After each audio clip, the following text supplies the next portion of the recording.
Hey, good morning everyone, Tractorman 44 here. Hey, you know, this old 580 case been in the woods down at my daughter's house for long enough. I've got a couple of hydraulic cylinders leaking. I need to get this thing fired up and get it on the trailer and get her back home to the shop. And I've got a few other little things I need to do to it, or do with it, once I get it home. We're going to go ahead and slip a battery in it. It's about a 3/4 up battery. So we're going to go ahead and slip that in there and see if this baby will fire off.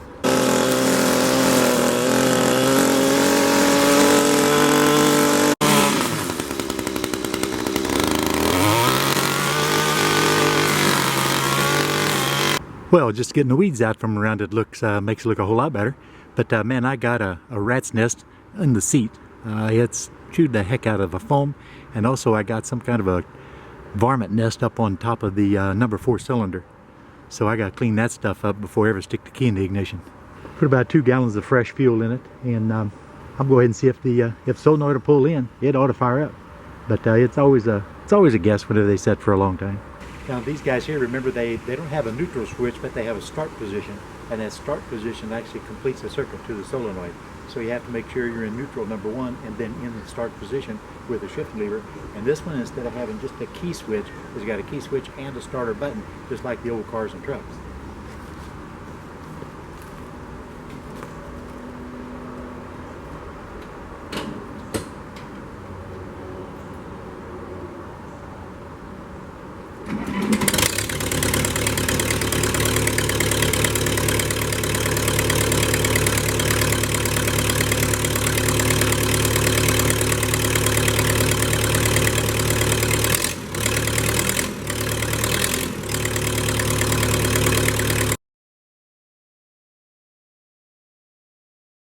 Well, obviously you heard it fire up pretty quick and easy.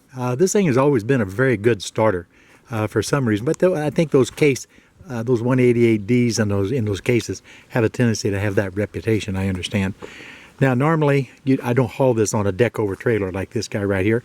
That poses different kinds of problems, especially whenever you're loading. If you don't have a way to drop your wheels into a low spot, or have an adequate hillside to back into. But the main thing that you have is a height clearance, because the way that you have to haul the hoe, if you have to haul it with the hoe in the up position and locked into place, you're going to find that in a lot of states you're going to be above the maximum height allowable. This thing gets up to like 14 foot and 4 inches, 14 foot and 6 inches with the hoe in upright position. So whenever you use the deckover, I've got to extend it out and tie it off on the gooseneck up there. So I've got a separate binder on that guy there, and then 3 other binders holding the whole machine down to the trailer. Now, I should have taken time to unload that 4-post lift off of that lowboy and use that 26-foot lowboy, because that way you can load easily frontwards or backwards. Doesn't really matter, and you got that much more height clearance that way. Now on something like this, I just hauled it 4.5–5 miles home, and it's all back roads all the way. But I know that our limitation is 13 foot and 6 inches, so I don't really like hauling along a deckover at all. But you know, sometimes circumstances are just such that you got to do what you got to do. I wouldn't go out on the interstate with it or whatever. Of course, mowed truck, it don't go less than 25 miles away from home anyway, you know, because I kind of like to make sure it stays in the county, you know what I mean? But hey, we made it home. All I gotta do is unload it and address some oil leaks. Got a leak in the cylinder, leaking power steering cylinder, and a leaking loader lip cylinder. And there's a few other little minor things that we have to get taken care of. But and I've also got a seep on my brand new back tire. It's on the bead. I don't know what I'm gonna do with that yet. I sanded that down and primered that bead before we put the new tire on it. But it's still got a little bit of seep, and I don't know how come. Oh well, it is what it is, guys. So anyway, guys, that's it. This is a short, sweet little video. I should have filmed loading it up, but man, it was just aggravating down there, you know, in the sun. So I just went ahead and loaded it, bound it down, and brought it on home, you know. And now I can't wait to get some of the stuff cleaned up on it and get it to where it's much more convenient to use, you know, back here in the woods. Sure are handy to have. I'd recommend them to anyone, without a doubt. Well, I got all the binders loose, so all I gotta do is pull the chains off.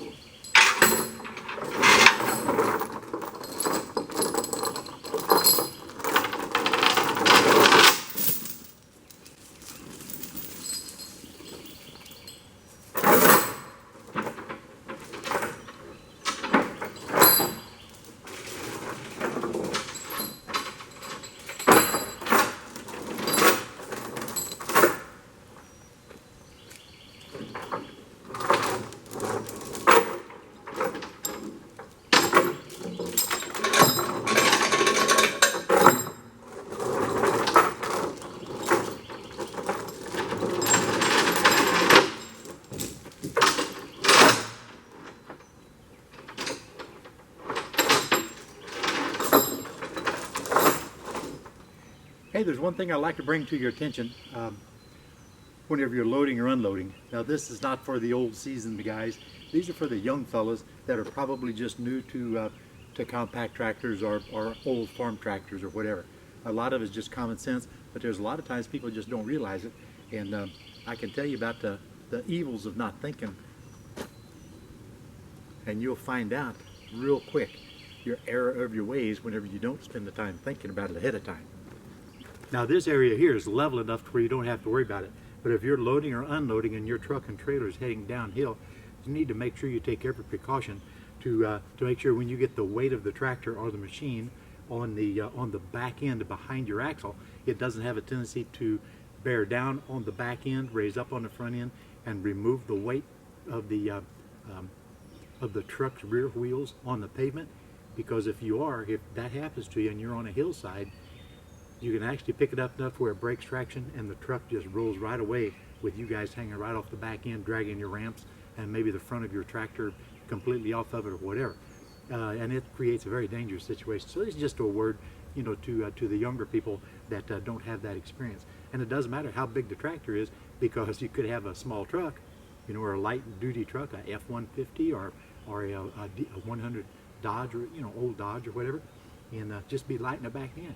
And it doesn't take that much back here to create that lifting action, you know, that they'll take the weight off of those rear wheels, and it will take you a flying, boy, let me tell you. So anyway, what I do, if you notice on here, I got a 6x6 and a 2x6 right here underneath the center of the back end of the trailer. That's to minimize the undue strain on the back end of this trailer. This is not a real heavy trailer. It's 16,000 pound axles, or two 8,000 pound axles, but still the framework and stuff still 6-inch channel iron and things like that. So there's no reason to put that undue strain on it. So that'll minimize that. As your tractor comes forward, it'll rest right on that and takes care of that problem. And then if you notice the ramps, these are very heavy ramps. And I've got 6x6s about halfway up to where they just compress just a little bit, maybe about a ½ inch or an inch, and the weight then is transferred right to those 6x6s and then to the ground. And that minimizes, once again, the stress on the back of your trailer and the potential for going for a ride that you don't want to take. Again, all the experienced guys, you know, this old hat, you know, disregard all this.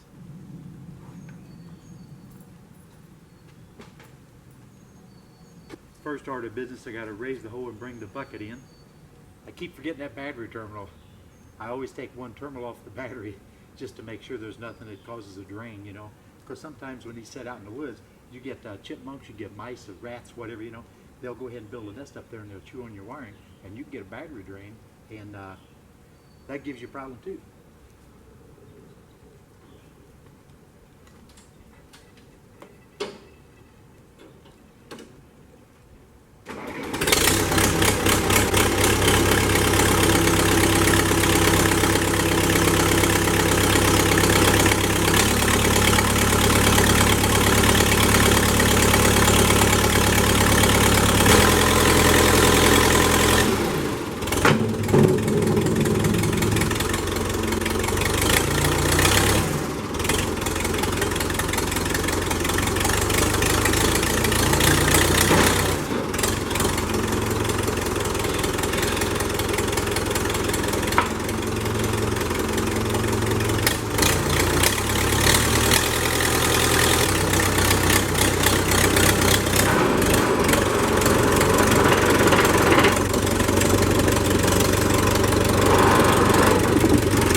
Well, there it is, nothing to it. You just gotta be a little bit careful and don't do anything crazy, you know what I mean? Home unloaded. Actually, I already went up in the yard and dug 4 holes for the missus to transplant some rows of sharon bushes. But at any rate, I'm glad to have the old backhoe home, and if you don't take anything other than this away from the video, just remember, loading and unloading. Block those wheels if you're on a hillside, block the trailer, block the ramps. That's a very good advice if you've ever had a chance of unloading one and having it run away from you. You'll never forget it. And fortunately, I've not had that situation, but I've been very close to it a couple of times, and I don't like to repeat it. So hey, you know what, guys? This is Tractor Man 44. I'm out of here.